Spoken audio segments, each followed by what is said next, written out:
Hey everybody, this is Rydo, and we are back with another recording of Hearthstone. Today is Monday, March 12th. We started really late today, so that's something. Had an interesting spammer. Like, I thought he was going to try to make a distinct argument that something I was saying when I was spouting my own opinion was different, and it turned out no, it was just a spammer that wanted to spout gibberish. So it leaves me in a very awkward position at the end of last recording where I'm like, okay, you want to have this conversation? Let's have this conversation. And not even in a hostile way. I said that a little too hostily. I like, let's have this conversation for real. I'm excited about it. And then it sounds like, if people aren't watching or not seeing the chat, which the chat didn't mess up last stream, so you may not be seeing the chat, me just going, yep, your argument's invalid, I'm gonna just hide you. Which I'm not to that point yet. That doesn't have too much to do with Hearthstone, but I'm not to the point where I'm just a complete and total smug jerk. I may only be a partially smug jerk. See, we tried Rogue. Let's try the other one. Druid. Where I'm just blocking anyone who disagrees with me at all. Rank 22 and not getting anywhere. It seems to be very consistent this month as we're approaching the halfway point of running into a lot of that.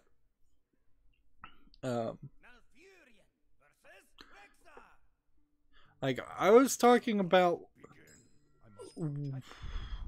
like, how I don't really feel like most video games are improved or help anything if they were made into movies or TV series. I think we're also proven that, I think there's a long list of evidence that makes that kind of obvious. Even the latest Tomb Raider movie, which looks like it is just a direct copy of the reboot Tomb Raider game, like, I imagine it's going to do fine, but not really add anything to the media. I seriously doubt it's going to go in a different direction when you can see there's direct scenes and cutscenes that happened in the Tomb Raider reboot being copied into the movie. But that's fine. If anything, I would say when you make a video game movie, you're just trying to get the attention of people who don't play video games. And I would probably argue at this point that people who don't play video games don't really matter. So, like, the Warcraft movie, I don't feel like really brought in enough money to justify being made, nor do I believe for a second that it brought in any significant number of people who wanted to play Warcraft who weren't playing Warcraft before. World of Warcraft, of course, I mean. Not the original Warcraft.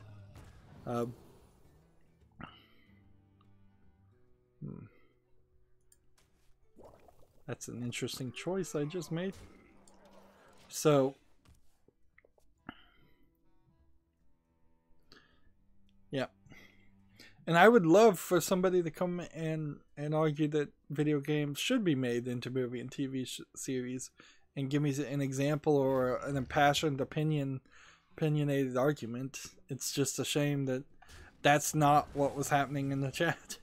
It was just first statement, wrong was the second statement, and then the third statement was something, well, people can actually go see it if they want, like, was something along the lines of, you've clearly not heard of the Beam 3 technology, which, like, whatever Beam 3 technology is, they're paying spammers to advertise it in random places. And that's the thing. Like, when you say something that is completely ridiculous, that's when you know it's a spammer or a troll. Anyways, moving on. Rock Paper Shotgun has a article, What Happened to Distrust Antarctic Cruise Promotion. Distrust is was making, it's an indie title, kind of like The Thing, that came out last year, and it was a weird game. I didn't, it came and went and I didn't even hear anything about it last year. What was going on last year that I would have not heard about Distrust? Well, any number of other games could have been coming out at the same time. 2017 was a very good year for games. The game's publisher ran a promotion based on the in-game collectibles and a big cruise as a reward. And nobody had ever followed up on that.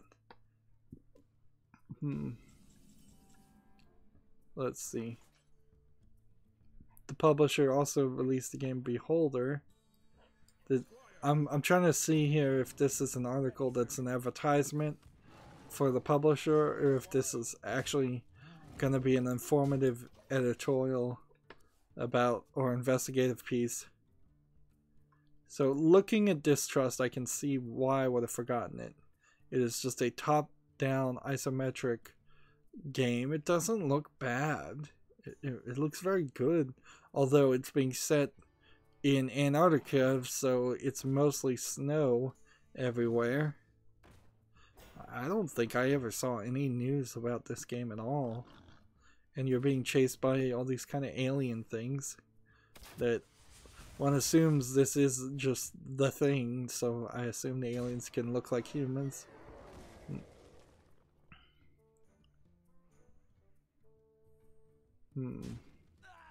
So here it says the game underwent a number of almost immediate updates that some of the randomization didn't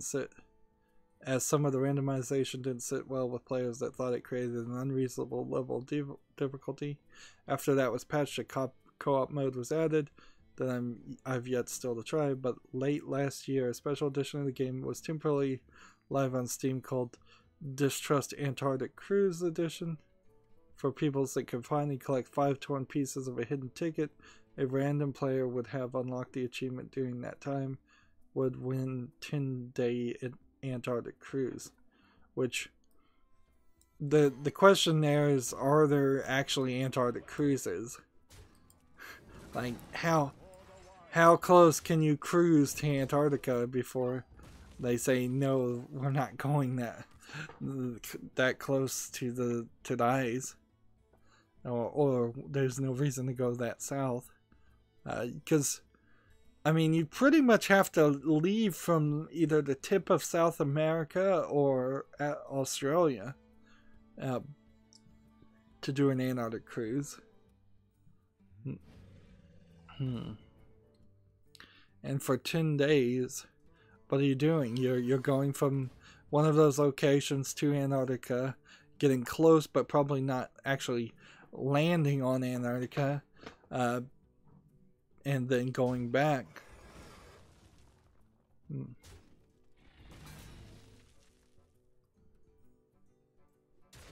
It says they did a little digging, and it turns out the rewards for travel and some nice jackets were paid out earlier in 2018, and right now it's only a couple months. It's like 3 months into 2018, so it couldn't have been that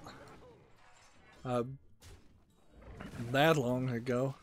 And see, this makes me feel like this is an advertisement because they're not happy that their advertisement didn't succeed. I hear you got a problem. Yep, this is literally just an advertisement for the game Distrust, and trying to push their own advertisement, like, ridiculous. An advertisement for an advertisement. Rock Paper Shotgun is doing there. The game still looks like garbage, let me put that. And again, I don't know who would really want an Antarctic cruise. Cast every spell. I may not have cast any spells.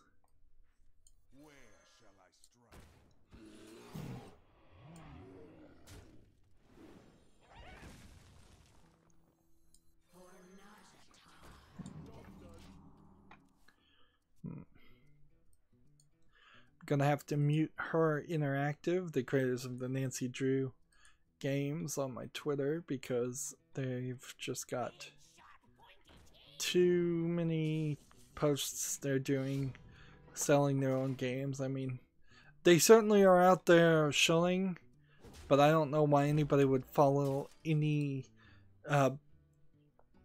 Twitter feed of any company that that is just constantly every day putting out an advertisement for the same thing. Lego is about the closest thing that does that for me personally. They kind of are always pushing people to look at and buy more Lego, but they try to also use it as a different system.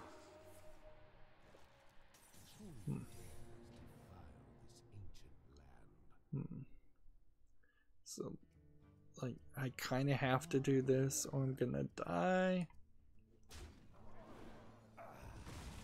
And I kind of need to do this. I am looking for victories.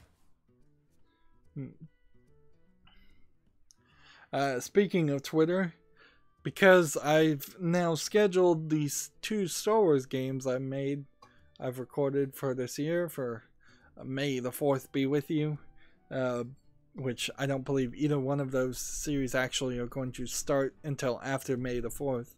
So it's really just May is Star Wars month, and next year, 2019, maybe I'll barely play any Star Wars games in May at all, but I'm going to include George Lucas, or at least a Twitter that looks like it belongs to George Lucas, and we'll see how that works.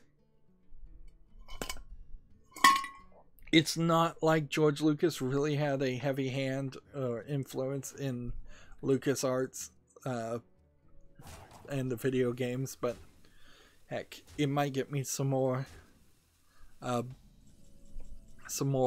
Twitter followers. I really have not seen any success on Twitter at all.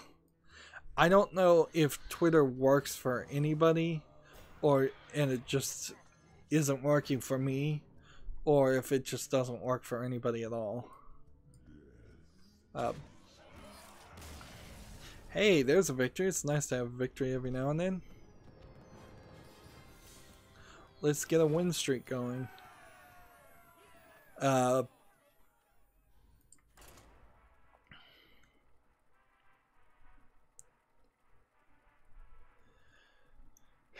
Yeah, because of the way Twitter works, it doesn't seem like there are actual viewers and content consumers on Twitter. It seems like it's just companies and just celebrities, and because of that, Twitter seems to be the place you go to complain to companies, and that's kind of it, or follow celebrities.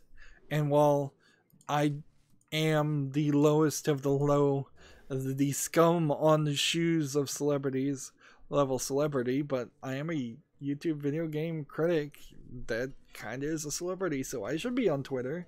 People should follow me on Twitter, but I don't really think too many people do. And I certainly don't. I've seen like zero evidence that anybody has ever subscribed to my channel or ever even come to my channel from Twitter. And same is true for Facebook, but I at least have the excuse on Facebook that to say, well, I haven't focused on Facebook. I don't look at the Facebook that much. In fact, I've gone to Facebook and been surprised to see somebody followed me or visited my page.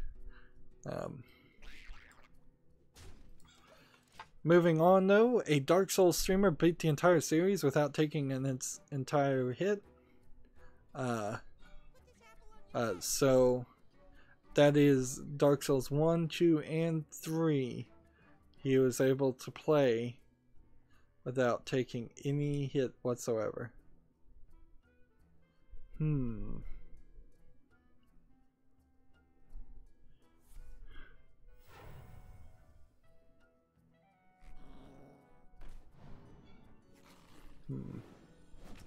I think part of the reason why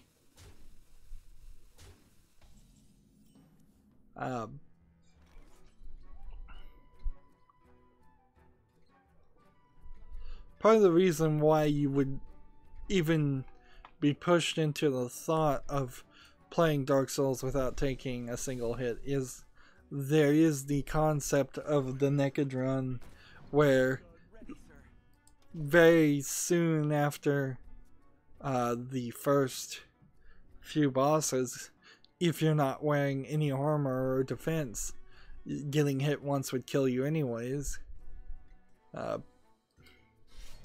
Now, I guess the question I would ask is, did he do it really all in one sitting, in one run, or did he save scum? Even if you save scum, and like you died and then you had to load your save point to not take that hit, that's pretty impressive to play all three of the Dark Souls games. But there is also kind of the thought of, what is the big difference there? like if you're playing a naked run and you take a hit and die, I don't think in Dark Souls actually gain anything when you die. They don't give you extra souls, they don't give you a buff to your life, they don't give you anything. So save scumming if you died versus just dying is pretty much the same thing. So it only becomes really, really impressive, although it's already very impressive, if somebody does it in one sitting without saving.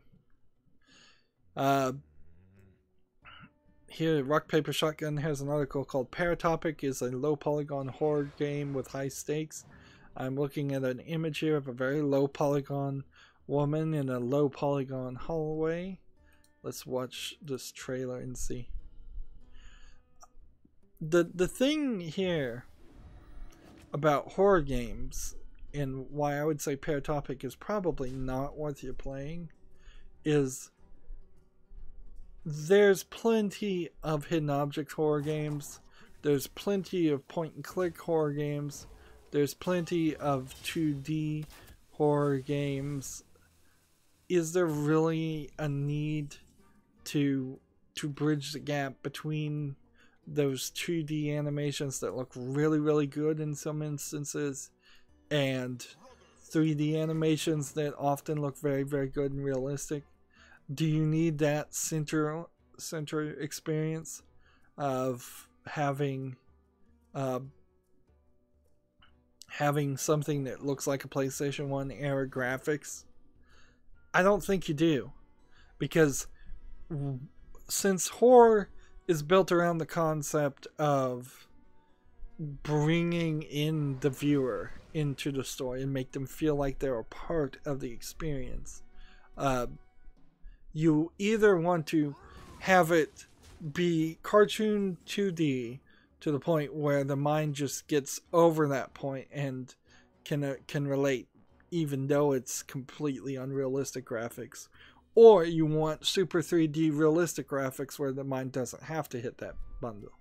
You don't want that uncanny valley over and over again where clearly it's just a CG thing. Right now there's a trailer here that's like a demake of PT, the playable teaser for Silent Hills, and it just looks ridiculous. Like, why would you want to do that? Like, it's like if you wanted to play Silent Hill 1, the original version of Silent Hill 1 today, it just wouldn't look good. You'd much prefer to play a remake of that game. You'd much prefer it to be realistic graphics, like, because there's no nostalgia for PlayStation 1 era 3D graphics.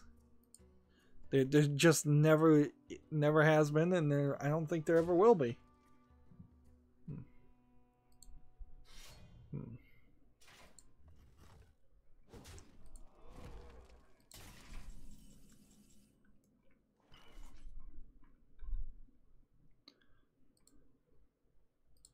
Let's see. Time to mute this guy too.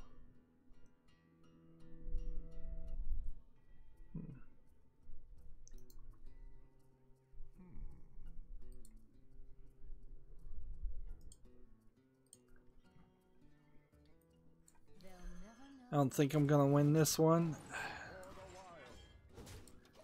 Let's see. Moving on, PC Gamer has an article. I was gonna stop saying who has an article unless it made sense, but whatever. Mini Doom 2 is a fan-made side-scrolling take on the classic first-person shooter. Let's watch this trailer. Now, Doom, the original Doom, looks pretty bad, but it is also not awful because there is nostalgia for it being one of the first 3D 3D games. Wolfenstein 3D, of course, I think is the actual first. But let's see, maybe we should, like, do we want to go up to rank, or like, I mean, we want to go up ranked. So there is some slight nostalgia for Doom. However, in the remake of Doom, that nostalgia was perfectly, in my opinion, having not actually played the remake of Doom yet, I think it did a great job of taking the graphics and the nostalgia there and making it look realistic and completely replacing it. I don't think there would be too much of a valid argument for people to say, I like the remake of Doom, but I prefer to play the original. No, I think you're gonna prefer to play the remake. You might go back to the original for nostalgia's sake, but what this game has done is made it a side-scrolling platformer. Made the original Doom a side-scrolling platformer, which changes things. It certainly changes things. It has a Super Mario Bros. 3 level map. Enemies are, well, most of the game is in much narrower hallways. There's lasers that never were really in the original game. There's a lot more monsters. There's a lot more lasers that shoot up and down to different platforms, which wouldn't have been necessary in the original game.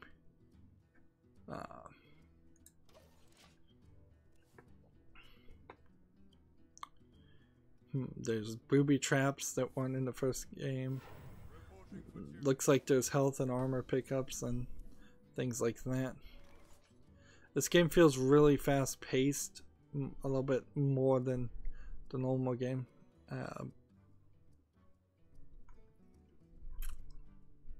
Let's see. Well, Mini Doom 2 is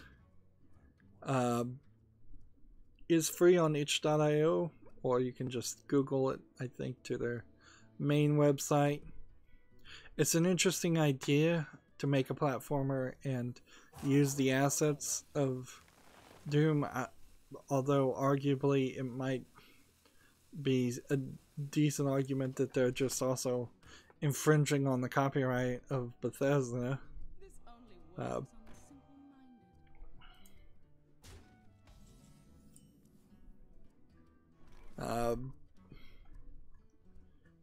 But honestly, this game Mini Doom 2 could have, it's not a mod, in my opinion.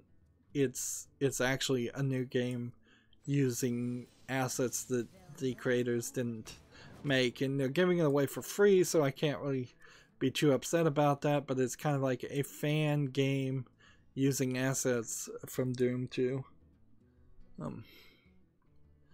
more news from PC Gamer about esports people. I don't know what's going on here. Is this the new trend that's going to happen? Is PC Gamer going to attack esports players? Or maybe it really has just been a very bad week or so for esports players. But they followed up on this story, which is journalism. So PC Gamer, Dallas Fuel has now fired or released XQC following multiple Overwatch League code of conduct violations. The weird thing though is it still seems to be like, in my mind now, a weekend away from when we last talked about what XQC had done or allegedly had done, because a lot of those things are kind of ridiculous claims. It seems all of them seem to be ridiculous claims. It seems like he really was just being targeted to be kicked out, and now he's being kicked out.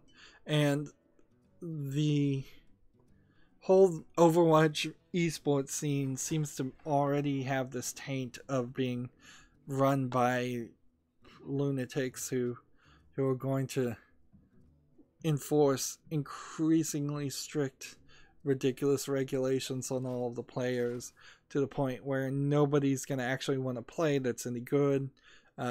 Like, imagine if all the best NFL players that you can think were kicked out of NFL and they were just off doing their own league. That's really what it seems like it's going to happen.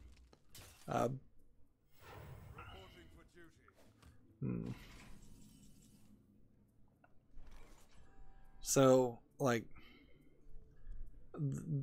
I don't think this esports league is going to succeed. Like, it's not the kind of thing you want to have happen in these early days for esports. But I wasn't going to watch esports anyway, so it really doesn't affect me too much. As a YouTube video game critic, I don't really compare myself to esports players. And I wonder if maybe PC Gamer does. Like, the content they create, in my mind, doesn't really compete at all. I would, if I wanted to see somebody play Overwatch, I would be more than happy to watch esports players that play Overwatch and not for a second think, oh, they're doing the same thing that I'm doing, because they're not. They're not talking consistently. They're not criticizing, and they couldn't do what they are doing if they were. So I have no love nor hate for them, nor any jealousy for them, because I know I would never be an esports player. I wouldn't want to play the same game. Is there anything else to really say here about this? No. No, not really. I think this is going to happen more and more. This is also kind of the problem with the Awesome Games Done Quick, is that they seem to have gotten increasingly stricter on the content creators, the speedrunners, to the point where a lot of speedrunners don't even want to be there. There was also that story about the Overwatch moderator who apologized following a revenge porn scandal. That phrase, revenge porn, is kind of new to me, because, well, I guess in the old days there wasn't too much of that, but I'm not sure I fully understand what defines revenge porn to be revenge porn. Because let's keep it all on the up on that. Let's say a 25-year-old woman sends a picture of herself naked to a 25-year-old man whom she is dating. They break up. That 25-year-old man then shows that picture to his friend. Is that distributing revenge porn? Because I think, and I don't even know, but I think that might be as liberal as the definition happens. Like, I think a lot of these claims of revenge porn might simply be, you know, sleazy guys, agreeable, like showing naked pictures of their ex-girlfriends, and maybe it's the exact opposite. Maybe there's some sleazy girls out there showing naked pictures of their ex-boyfriends, and those are both very heteronormative examples, sure. But is that revenge porn, or does it only become revenge porn when you're actively trying to distribute that porn, that naked picture of your ex-girlfriend, to the public, or do you have to distribute it to maybe not the public but a large group of people? Like, because like maybe there are some sleazy guys out there. I wouldn't be surprised. It's like, hey, let's just share all these pictures we have in this photo album. Let's see. And there's some confusion there. Like, I don't know who's defining this term and how liberally it's being applied, because it seems like it might become the next hotbed.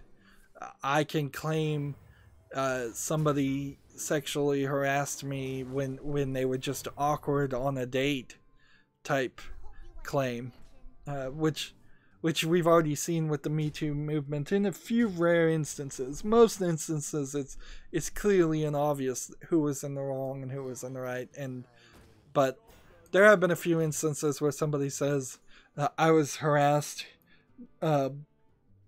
Like, there was a story before the Me Too movement happened where somebody got on an elevator with a guy. The guy, I think, asked her if she was alright because she was clearly drunk, and she felt he was sexually harassing him because he spoke to her or something. It was really ridiculous. And got rightfully ridiculed, although I'm misremembering this story, so it was something as bad as that. So I guess the appropriate thing, though, is when you break up with somebody, you are duty bound and obliged to delete any compromising photos you might have of that person, or at least not share it with anybody else. But I'm thinking back in 100 or 200 years ago, where photography was just becoming a thing, and pornography was just becoming a thing. I guarantee you that there were men at social clubs smoking cigars and drinking whiskey that were passing around photographs of their mistresses and their wives then too, and probably the photographer was making copies of every photo they were taking also.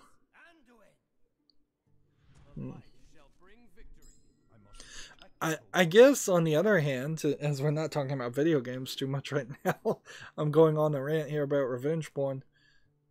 I guess the reason why this is being made such a big deal, which it is because the Western society has by far emphasized the importance of one's privacy as far as showing off their own body and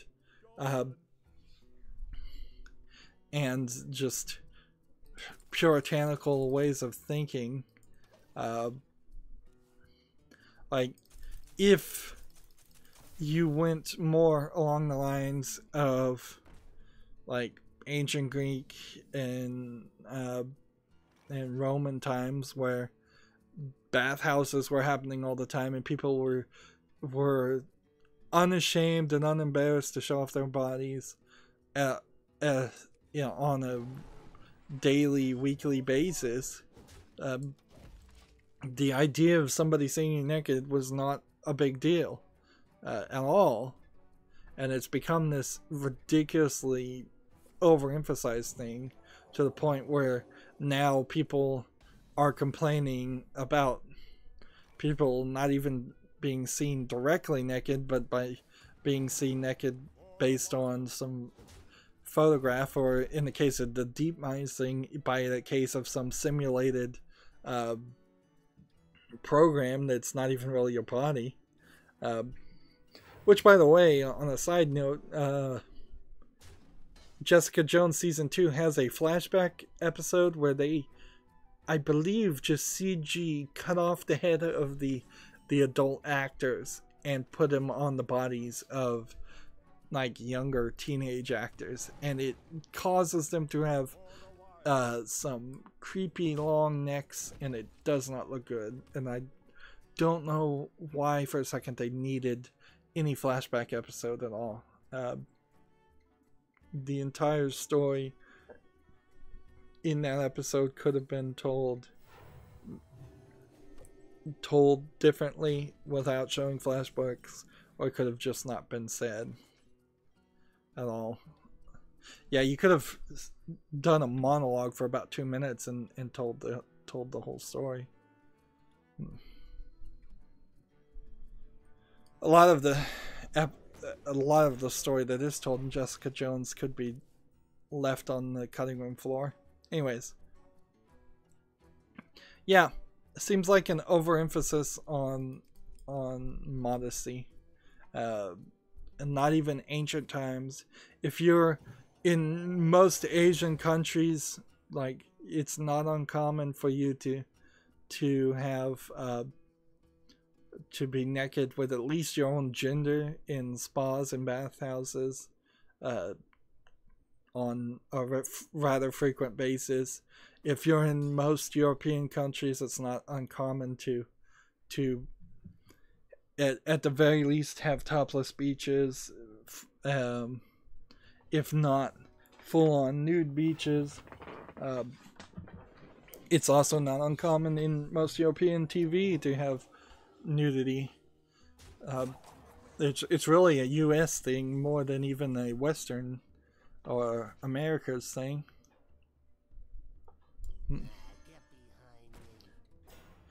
And it would be weird to see how any other country tried to implement like a revenge porn drama / law. Be kind of hard.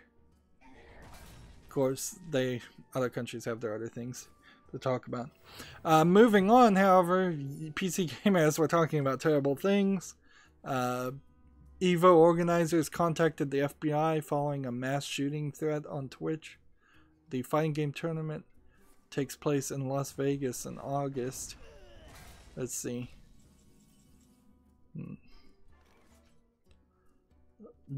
Let's see if they actually have.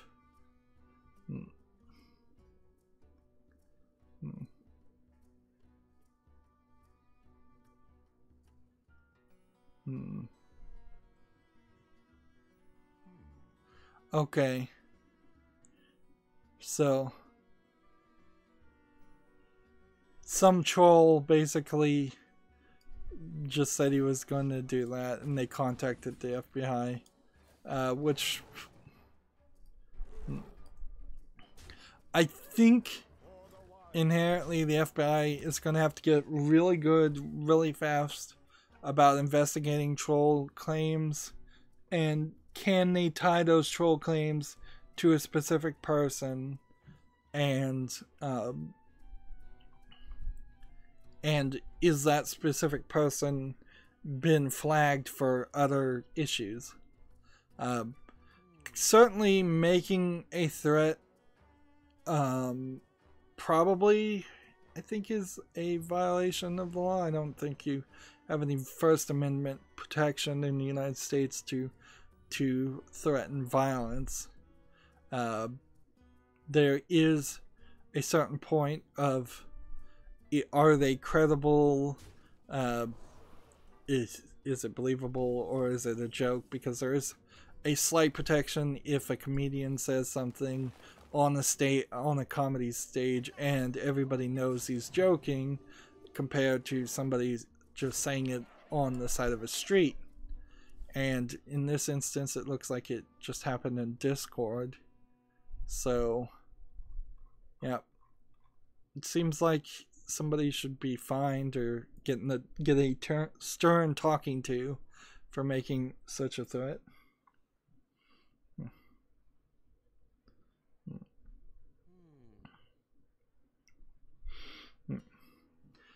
And maybe we need some kind of class in schools, to anti-trolling classes for all the students at this point. This is crazy. How can games come out that I'm still missing? I'm going down PC Gamer's games in case you missed it, and every single game I've seen here, it doesn't look like something I looked at. Chuckle is a game I've looked at, and it seems like it's very much a game that I want to play.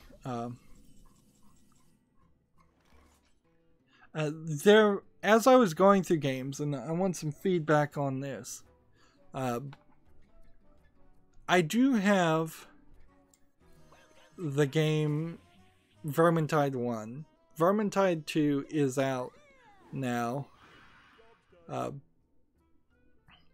And so I'm wondering if maybe, in an effort to catch up, because I have so many games now, maybe I should just do spotlights for games once their sequel comes out, and just go, this is going to be a spotlight because I'm never really going to play this game.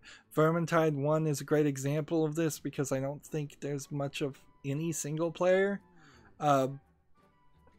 experience. And because there's no single player experience, and because anybody who played Vermintide 1 is now going to transition over to Vermintide 2, like, that's a great one to just spotlight. On the other hand, I could just do nothing and not play the game at all.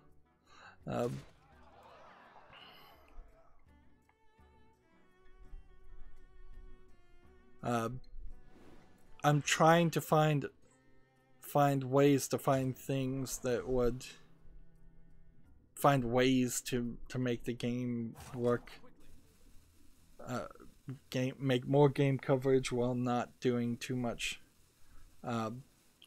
work. I'm trying to be as lazy and / efficient as possible. When November comes around, that's going to be like free games, but I wonder if I should rename November the games I got from free to something like No Play November. These are the games I know I'm not going to play. Tragic Master comes on, new expansion hype, can't wait for the new cards and new mechanics to mess around with. Like, I haven't seen anything so far as explaining what the new cards and new mechanics are, and I imagine it's going to take them a little bit longer. We now know it's in April, so there's a level of knowledge has been gained.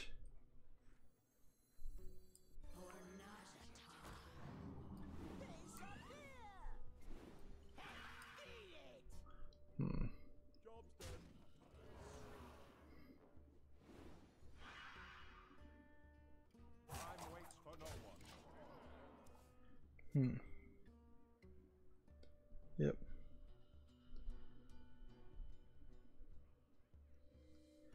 Somebody came on the chat and said TSWIFT. I don't know what that is. Is that Taylor Swift?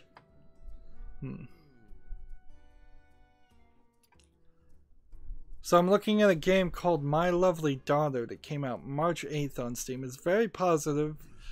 86% positive of 110 user reviews. It's like an alchemy simulator trying to bring back your daughter. Kind of. It doesn't look anything like Full Metal Alchemist, but it does. It kind of feels like it might be slightly inspired by that. Overall, it has a 79.54% rating for its lifetime, according to Steam database. It's got this black, white, and sort of brownish burnt paper scale. Seems like you might be making different creatures through alchemy. It actually is a very intriguing looking game, and I'm disappointed that I missed it. So either maybe there's a few games I haven't found, but I'm gonna wishlist this one. Single player achievements, trading cards, everything you would need. So another game for the wishlist. Oddly, the game that is more like this, according to Steam, is Gynophobia, a game that Jim Sterling once covered, where it's a pretty awful looking game. Let's see. Here's another one called Die Young for $15. Want to see what that is in a second.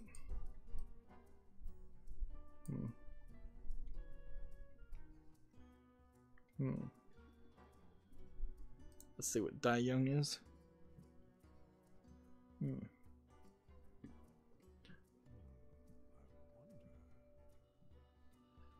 Early access core adventure action game. Let's keep on playing.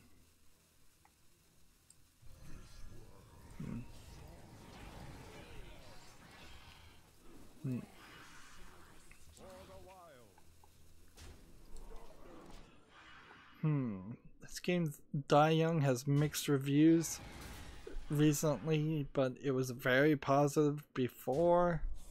All time. It looks kind of like a Rust-like game. 3D running around. Let's see.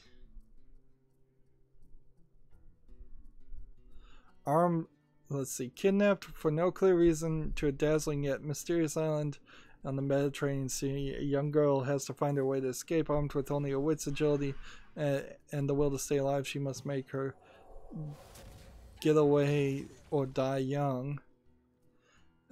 This doesn't look like an actual single player experience though, but it's only labeled as a single player experience.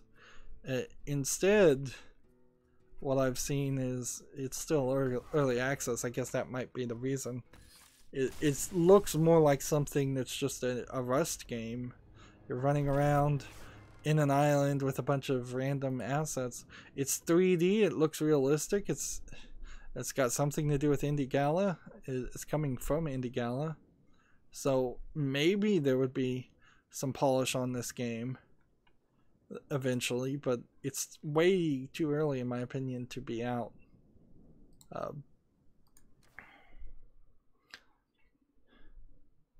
Let's see. I don't know. I do not know at all how much news is left. I don't think there is that much news now that I'm looking at the number of tabs.